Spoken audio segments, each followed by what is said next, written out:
রাজনৈতিক অঙ্গনে উত্তেজনার পারদ ক্রমেই চড়ছে। আসন্ন ত্রয়োদশ জাতীয় সংসদ নির্বাচনকে কেন্দ্র করে বাংলাদেশের প্রতিটি চায়ের দোকান এখন এক একটি ছোটখাটো সংসদ। কোন দল ক্ষমতায় আসছে, কারা হচ্ছে আগামীর নিয়ন্তা, এই আলোচনা এখন সব জায়গায়। এই উত্তপ্ত আবহের মধ্যেই বাংলাদেশ জাতীয়তাবাদী দল বিএনপি তাদের বহু প্রতীক্ষিত প্রার্থী তালিকা প্রকাশ করে রাজনীতিতে এক নতুন আলোচনার জন্ম দিয়েছে। সোমবার রাজধানীর গুলশানে চেয়ারপারসনের কার্যালয়ে এক জনাকীর্ণ সংবাদ সম্মেলনে দলের মহাসচিব মির্জা ফখরুল ইসলাম আলমগীর যখন একে একে 237টি সংসদীয় আসনে ধানের শীষের প্রার্থীদের নাম ঘোষণা করছিলেন, তখন সবার মনোযোগ ছিল হেভিওয়েট আসনগুলোর দিকে। কিন্তু সব আলোচনা, সব বিশ্লেষণকে ছাপিয়ে একটি আসনের ঘোষণা যেন জন্ম দিয়েছে এক তীব্র বিতর্কের, একটা গভীর রহস্যের। সে আসনটি হলো ঢাকা 15। এই আসনের ধানের শীষে প্রতীক পেয়েছেন শফিকুল ইসলাম খান মিল্টন। এই ঘোষণার সাথে সাথেই রাজনৈতিক পর্যবেক্ষকদের কপালে চিন্তার ভাঁজ গভীর হয়েছে। কারণ এই একই আসনে বাংলাদেশ জামায়াতে ইসলামের মতো একটি সংগঠিত দলের সর্বোচ্চ নেতা, দলটির আমির ডাক্তার শফিকুর রহমান প্রতিদ্বন্দ্বিতা করছেন। দেশের অন্যতম বৃহৎ একটি ইসলামপন্থী দলের প্রধানের বিপক্ষে বিএনপি এমন একজন প্রার্থীকে কেন বেছে নিল, যাকে নিয়ে দলের ভেতরে এবং বাইরে চলছে ব্যাপক কানাঘুষা? এই সিদ্ধান্তকে একটি কৌশলগত ভুল, নাকি পর্দার আড়ালে থাকা কোনো জটিল রাজনৈতিক সমীকরণের অংশ? প্রশ্ন উঠছে, কে শফিকুল ইসলাম খান মিল্টন? তিনি কি পারবেন জামায়াত আমিরের মতো একজন পোড়া খাওয়া রাজনীতিবিদদের বিরুদ্ধে নির্বাচনী বৈতরণা পাড়ি দিতে? নাকি তার মনোনয়ন নিছকই একটি আনুষ্ঠানিকতা, যা মূলত আসনটি জামায়াতের আমিরকে ওয়াকওভার দেওয়ার শামিল? বিএনপির প্রার্থী তালিকা চূড়ান্ত করার প্রক্রিয়াটি ছিল অত্যন্ত নিবিড়। দলের ভারপ্রাপ্ত চেয়ারম্যান তারেক রহমানের নেতৃত্বে স্থায়ী কমিটির দীর্ঘ বৈঠকের পর এই তালিকা চূড়ান্ত রূপ পায়। দলের শীর্ষ নেতৃত্বের এমন সিদ্ধান্তের পেছনে নিশ্চয়ই গভীর কোনো ভাবনা আছে, কিন্তু ঢাকা 15 আসনের ক্ষেত্রে সেই ভাবনাটি ঠিক কি, তা নিয়ে দলের নিচু তলার কর্মী থেকে শুরু করে শীর্ষস্থানীয় বিশ্লেষকদের মধ্যেও তৈরি হয়েছে একটা ধোঁয়াশা। একটি সিদ্ধান্তই যেন পুরো নির্বাচনী মাঠের সব হিসাব নিকাশকে নতুন করে ভাবতে বাধ্য করছে।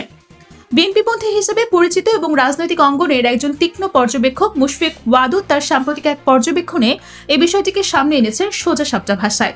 তিনি লিখেছেন, জামায়াত আমিরের আসন ঢাকা 15তে বিএনপির ভালো প্রার্থী হয়নি। তার একটি বাক্যই যেন আসনটি নিয়ে বিএনপির কৌশলকে প্রশ্নবিদ্ধ করার জন্য যথেষ্ট। ওয়াদুদ তার বিশ্লেষণে আরো গভীরে প্রবেশ করে বলেন, শফিকুল ইসলাম খান মিল্টনকে এলাকার লোকজন তেমন চেনে না। জামায়াত আমিরের জেতার সম্ভাবনা এখানে অনেক বেশি। একজন সরকার বিরোধী শিবিরের বিশ্লেষকের মুখ থেকে এমন কথা আসায় বিষয়টি আরো জটিল আকার ধারণ করেছে। তার কথার সুর ধরে রাজনৈতিক অঙ্গনে গুঞ্জন শুরু হয়েছে যে এই মনোনয়ন প্রক্রিয়ার মাধ্যমে বিএনপিকে জেনে শুনেই একটি নিশ্চিত পরাজয়ের দিকে এগিয়ে গেল, নাকি জোটের রাজনীতির অদৃশ্য কোনো চুক্তির অংশ হিসেবে এই বলিদান দেয়া হলো। এই বিতর্কের আগুনে ঘি ঢেলেছেন খোদ সে এলাকারই একজন বাসিন্দা এবং বিএনপির একনিষ্ঠ ভোটার আব্দুল মোমিন। তার কথায় কোনো রাজনৈতিক মারপ্যাচ নেই, আছে কেবল একজন সাধারণ কর্মীর গভীর হতাশা এবং ক্ষোভ। সামাজিক যোগাযোগ মাধ্যমে লিখেছেন, ঢাকা 15 আসন শফিকুল ইসলাম মিল্টন, তার মানে আসনটি জামায়াত আমিরকে ছেড়ে দেওয়া হলো। তার এই সহজ স্বীকারোক্তি যেন হাজারো কর্মীর না বলা কথার প্রতিধ্বনি।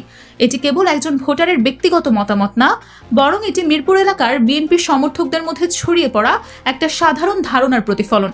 তাদের মনে হচ্ছে যে আসনে হাড্ডাহাড্ডি লড়াইয়ের মাধ্যমে নিজেদের শক্তি প্রদর্শনের সুযোগ ছিল, সেখানে দল এমন একজনকে বেছে নিয়েছে যার পরিচিতি এবং গ্রহণযোগ্যতা দুটোই প্রশ্নের ঊর্ধ্বে নয়।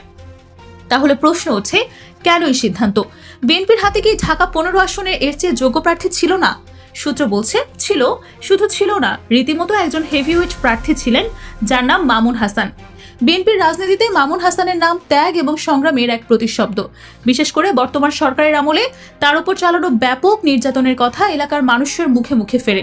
রাজনৈতিক বিশ্লেষকরা বলছেন, বিএনপি যদি ত্যাগ তিতিক্ষার উপর ভিত্তি করে কাউকে মনোনয়ন দেওয়ার নীতি অনুসরণ করত, তাহলে আসলে মানুষ হাসানের কোনো বিকল্প ছিল না। তার মতো একজন প্রতীক্ষিত এবং জনপ্রিয় নেতাকে মনোনয়ন দিলে জামায়াত আমির ডাক্তার শফিকুর রহমানের সঙ্গে যে এক শ্বাসরুদ্ধ লড়াই হতো, তা এক বাক্যে স্বীকার করছেন সবাই। মামুন হাসানের রয়েছে নিজস্ব কর্মী বাহিনী এবং এলাকায় তার ব্যক্তিগত ভাবমূর্তি অত্যন্ত স্বচ্ছ। এমন একজন প্রার্থীকে পাশ কাটিয়ে কেন তুলনামূলকভাবে অপরিচিত এবং বিতর্কিত একজনকে বেছে নেওয়া হলো, সেই উত্তরটাই সবাই খুঁজছে। বিভিন্ন সূত্র থেকে আরও জানা যাচ্ছে, বিএনপি সম্ভবত জেনে শুনে এই আসনে হারার জন্য প্রার্থী দিয়েছে। কিন্তু কেন?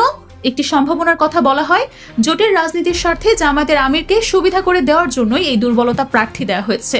আবার অন্য একটি গুঞ্জন হলো, মামুন হাসানের মতো তৃণমূল থেকে উঠে আসা জনপ্রিয় নেতারা যেন দলের ভেতরে অতিরিক্ত শক্তিশালী হয়ে উঠতে না পারে, সে ভাবনাও কাজ করতে পারে বলে দলীয় শীর্ষ নেতাদের মধ্যে।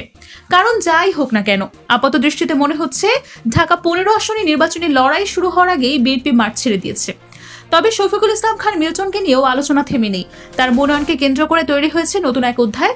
শোনা যাচ্ছে মিরপুর এলাকায় তার ব্যক্তিগত ভাবমূর্তি খুব একটা সুবিধার না, কিন্তু রাজনীতিতে ভাবমূর্তির চেয়েও অনেক সময় পেশিশক্তি বড় হয়ে উঠছে। আর সেই পথেই কি হাঁটতে চলেছেন মিল্টন? তার মনোনয়ন চূড়ান্ত হওয়ার পর থেকেই মিরপুরের কাজীপাড়া সহ বিভিন্ন এলাকা থেকে জামায়াতে ইসলামের আমির ডাক্তার শফিকুর রহমানের পোস্টারগুলো একের পর এক ছিঁড়ে ফেলার অভিযোগ উঠছে। রাতের অন্ধকারে এই কর্মকাণ্ড কারা চালাচ্ছে তা নিয়ে এলাকায় চাপা উত্তেজনা বিরাজ করছে। অনেকেই মনে করছেন এটি মিল্টনের সমর্থকদের কাজ। যদি ভোটার মাঠে জনপ্রিয়তা জেতা সম্ভব না হয়, তাহলে কি পেশিশক্তি ব্যবহার করে প্রতিপক্ষকে কোণঠাসা করার একটি প্রচেষ্টা চলছে? এই ঘটনা জামায়াত শিবিরকে যে সর্বোচ্চ সতর্ক থাকার বার্তা দিচ্ছে তা বলার অপেক্ষা রাখে না। রাজনীতি বিশ্লেষকরা মনে করছেন এই পোস্টার ছেঁড়ার ঘটনাটি নিছকই কোনো বিচ্ছিন্ন ঘটনা না, বরং এটি আসন্ন নির্বাচনী সংঘাতের একটা অশনি সংকেত। যদি এই ধারা অব্যাহত থাকে, তাহলে ঢাকা 15 আসনটি ভোটের আগেই একটি উত্তপ্ত রণক্ষেত্রে পরিণত হতে পারে। শফিকুল ইসলাম খান মিল্টনের রাজনৈতিক উত্থানও বেশ নাটকীয়। ঢাকা মহানগর উত্তর যুব দলের তিনি একজন নেতা হিসেবে পরিচিত। 2023 সালে তিনি কেন্দ্রীয় কমিটির সিনিয়র যুগ্ম সম্পাদক হয়েছিলেন। এরপর অল্প কিছুদিনের জন্য দলটির ভারপ্রাপ্ত সাধারণ সম্পাদকের দায়িত্ব পালন করেন। সুতরাং দলের সাংগঠনিক কাঠামোতে তার একটি অবস্থান অবশ্যই রয়েছে, কিন্তু সাংগঠনিক পদ এবং নির্বাচনী মাঠে জনগণের কাছে গ্রহণযোগ্যতা এক জিনিস না। যুবদলের রাজনীতিতে তার যে পরিচিতি তা সাধারণ ভোটারদের কাছে কতটা পৌঁছায় সেটাই এখন দেখার বিষয়। তার সমর্থকরা বলছেন মিল্টন একজন লড়াকু নেতা এবং নির্বাচনী মাঠে তিনি শেষ পর্যন্ত টিকে থাকার মতো মানসিকতা রাখেন। তাদের দাবি, পরিচিতির ঘাটতি থাকলেও প্রচারণার মাধ্যমে তিনি ঠিকই ভোটারদের মন জয় করতে পারবেন। অন্যদিকে ডাক্তার শফিকুর রহমান কেবল একজন প্রার্থী না, তিনি একটি বিশাল সংগঠনের প্রতীক। জামায়াতে ইসলামের রয়েছে একনিষ্ঠ এবং সুশৃঙ্খল কর্মী বাহিনী, যারা নীরবে নিভৃতে ভোটের মাঠে অবিশ্বাস্য কাজ করতে সক্ষম। তাদের সাংগঠনিক শক্তি এবং ভোটারদের সঙ্গে নিবিড় যোগাযোগকে খাটো করে দেখার কোনো সুযোগ নেই। বিশেষ করে বিএনপির মতো একটি বড় দলের পক্ষ থেকে যখন একজন তুলনামূলক দুর্বল প্রার্থীকে মাঠে নামানো হয়েছে, তখন জামায়াতের কর্মীরা আরও বেশি উজ্জীবিত। তারা মনে করছেন এই সুযোগ কাজে লাগিয়ে তাদের শীর্ষ নেতাকে সংসদে পাঠানো সম্ভব। সব মিলিয়ে ঢাকা 15 আসনের রাজনৈতিক পরিস্থিতি এক জটিল এবং রহস্যময় আবর্তে ঘুরপাক খাচ্ছে। একদিকে রয়েছেন জামায়াতের আমির, যার জয়কে অনেকেই নিশ্চিত বলে ধরে নিচ্ছেন। অন্যদিকে রয়েছে বিএনপির রহস্যময় প্রার্থী শফিকুল ইসলাম খান মিল্টন, যার পরিচিতি কম হলেও যার কর্মসংস্থা ঘিরে রয়েছে বিতর্ক এবং শঙ্কা। আর এই দুইয়ের মাঝে হারিয়ে গেছেন মামুন হাসানের মতো ত্যাগী নেতারা, যাদের মনোনয়ন না পাওয়াটা দলের কর্মীদের মধ্যে এক ধরনের হতাশা তৈরি করেছে। এই আসনটি এখন কেবল একটি নির্বাচনী এলাকা না, এটি জোটের রাজনীতির একটা জটিল পরীক্ষা। দলের অভ্যন্তরীণ ক্ষমতার দ্বন্দ্বের এক মঞ্চ এবং সম্ভাব্য নির্বাচনী সংঘাতের এক কেন্দ্রবিন্দুতে পরিণত হয়েছে। বিএনপি কি সত্যি আসনটি জামায়াতকে উপহার দিল, নাকি শফিকুল ইসলাম খান মিল্টন নেপথ্যে থেকে এমন কোনো চমক দেখাবেন যা সব হিসাব নিকাশকে ওলটপালট করে দেবে? তার পেশিশক্তির ব্যবহার কি তাকে নির্বাচনী বৈতরণী পার হতে সাহায্য করবে, নাকি তা ভোটারদের মধ্যে বিরূপ প্রতিক্রিয়া তৈরি করবে? এই সমস্ত প্রশ্নের উত্তর পেতে হলে আমাদের অপেক্ষা করতে হবে নির্বাচনের দিন পর্যন্ত। ঢাকা 15 আসনের প্রতিটি মুহূর্তের খবর এবং এর পেছনের রাজনৈতিক বিশ্লেষণ জানতে চোখ রাখুন আমাদের পরবর্তী প্রতিবেদনে। দেশের নির্বাচনী রাজনীতির এই রুদ্ধশ্বাস নাটকের প্রতিটি অংশের পর্দা উন্মোচিত হবে এখানে। দর্শক, নির্বাচনের এই উত্তপ্ত ময়দানে সব খবরাখবর এবং গভীর বিশ্লেষণ সবার আগে পেতে অবশ্যই চ্যানেলটি সাবস্ক্রাইব করে বেল আইকনটি বাজিয়ে রাখুন, যাতে কোনো গুরুত্বপূর্ণ আপডেট আপনার চোখ এড়িয়ে না যায়। ধন্যবাদ।